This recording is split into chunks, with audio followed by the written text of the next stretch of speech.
खुद अपडेट हो लूँ, उसके बाद मीडिया से मुखातिब हूँगा और जो पूरा प्रकरण है उसकी जानकारी अब तक रेस्क्यू ऑपरेशन कहाँ तक पहुँचा, कितनी देर और रेस्क्यू ऑपरेशन चलेगा, इसकी जानकारी कुछ देर बाद वो देंगे। तो ये बात एसपी महोदय ने अभी हमें बताई थी, लेकिन अभी एसपी है जो लगातार वहाँ अधिकारियों से चर्चा कर रहे हैं। बिल्कुल, और लगातार आप तस्वीरें भी दिखा रहे हैं, मशीनें हम देख पा रहे हैं जो कि लगी हुई हैं, जेसीबी की मशीन भी है, खुदाई का काम किया जा रहा है, प्लान बी के तहत जो है टीम उतरी हुई है। हीरालाल, एक बार जरा फिर से तस्वीर भी दिखा दीजिए और वहां पर कुछ लोग हो, जरा उनसे बातचीत करने की कोशिश कीजिए, क्या कुछ कह रहे हैं। जी बिल्कुल, देखिए न्यूज़ 18 राजस्थान पल पल की अपडेट अपने दर्शकों तक पहुंचा रहा है। मैं मेरे सहयोगी से कहूंगा कि वो इस समय वो तस्वीरें दिखाएं जो जहां अधिकारी आपस में जो रेस्क्यू ऑपरेशन को लेकर चर्चा कर रहे हैं, किस प्रकार से वो इस रेस्क्यू ऑपरेशन को अंजाम देने की जो उनकी जद्दोजहद है, किस प्रकार से वो जल्द से जल्द इस रेस्क्यू ऑपरेशन को कंप्लीट करे, ताकि जो पिछले 6 दिन से लगातार जो लोगों का इंतजार है, जो परिजनों का इंतजार है, उस मासूम को अपने पास देखने का, जो 6 दिन से उस बोरवेल में फंसी हुई है, तो आप देख सकते हैं कैमरे में किस प्रकार से जो इस पूरे रेस्क्यू ऑपरेशन को जो अंजाम देने में टीम के अधिकारी हैं वो लगातार रेस्क्यू ऑपरेशन को अंजाम दे रहे थे। अधिकारी उनसे चर्चा कर रहे हैं क्योंकि जो टनल में बनाने का जो कार्य है उस कार्य को अंजाम देने के लिए जो 2 सदस्यीय टीम या नीचे उतरी थी वो बाहर निकली है। सबसे बड़ी अपडेट है जो महावीर प्रसाद जाट और एक अन्य जो साथी है वो जो टनल बनाने के लिए नीचे उतरे थे उनको बाहर निकाल लिया गया, सुरक्षित बाहर निकले हैं, उनका स्वास्थ्य परीक्षण किया गया, उनसे चर्चा की गई है कि नीचे कोई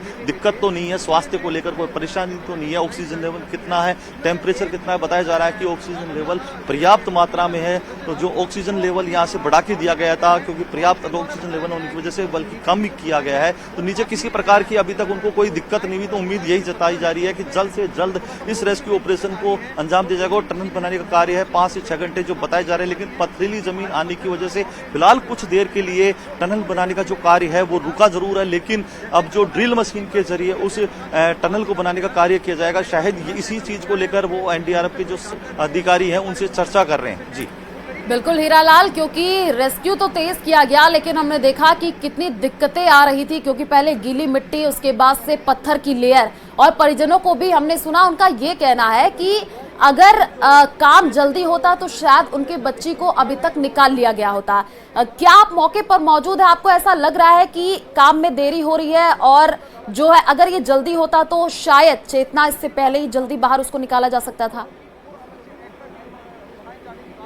जी बिल्कुल, मैं बताना चाहूंगा कि शायद बोरवेल में किसी बच्ची के गिरे होने का ये पहला ऐसा रेस्क्यू ऑपरेशन है जो सबसे लंबा चलने वाला है। हाँ। क्योंकि इससे पहले जो दौसा में घटना हुई थी उसमें 57 घंटे लगे थे, लेकिन यहाँ पर जो 70 घंटों से ज्यादा आज 6ठा दिन है और 6ठा दिन भी अभी कोई फिक्स नहीं है कि कितनी देर और ये रेस्क्यू ऑपरेशन चलेगा। तो जिस प्रकार से जो समय लगा है तो कहीं ना कहीं ये प्रशासनिक जो कमियां हैं, खामियां हैं, उन पर सवालिया निशान जरूर खड़े करते हैं। तो कहीं ना कहीं कहा जा सकता है ये सबसे लंबा रेस्क्यू ऑपरेशन चलने वाला है। लगातार जो एनडीआरएफ आप देख सकते हैं तस्वीरों में कि एक और टीम के सदस्य है उसको उस गड्ढे में भेजने की तैयारी की जा रही है, उनको तैयार किया जा रहा है। उनके हाथ में एक कुदाली है, एक गेंती जिसको कहते हैं, वो लेके जा रहे हैं ताकि उस टनल को बनाया जा सके, क्योंकि वहां पथरीली जमीन आ गई थी।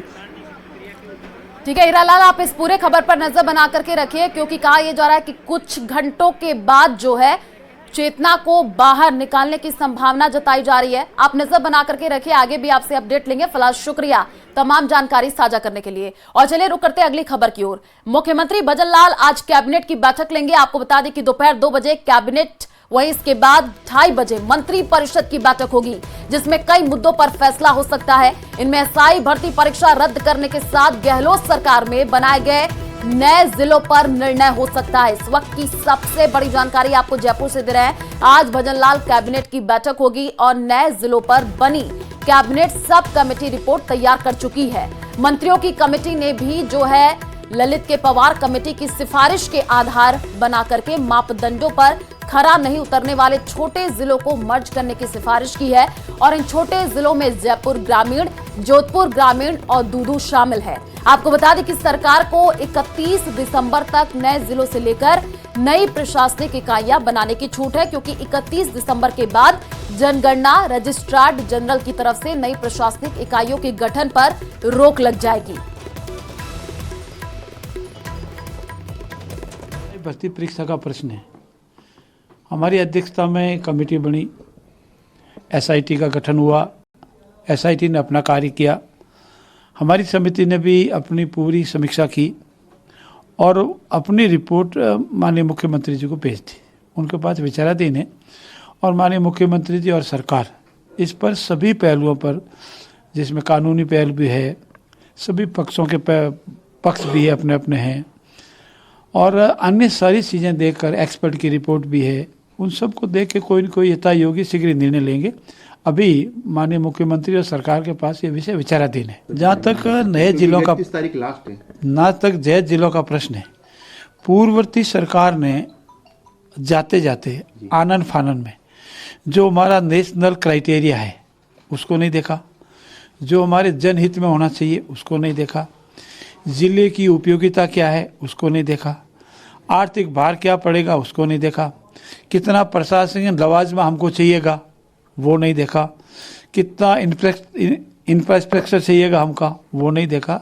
तो इसीलिए हमारी इसमें भी एक्सपर्ट कमेटी बनी, हमारी मंत्रिमंडलीय समिति बनी, उन्होंने भी अपनी अपनी रिपोर्ट सरकार को दी है और इस पर भी सरकार जल्दी, बहुत जल्दी इस पर निर्णय करेगी।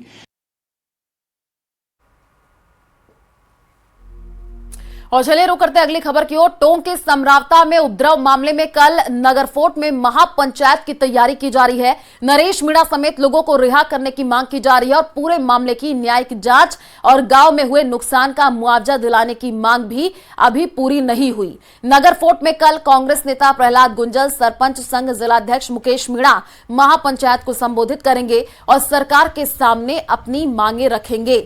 उपचुनाव के दौरान समरावता में हुए उपद्रव के बाद प्रशासन भी अलर्ट मोड पर है।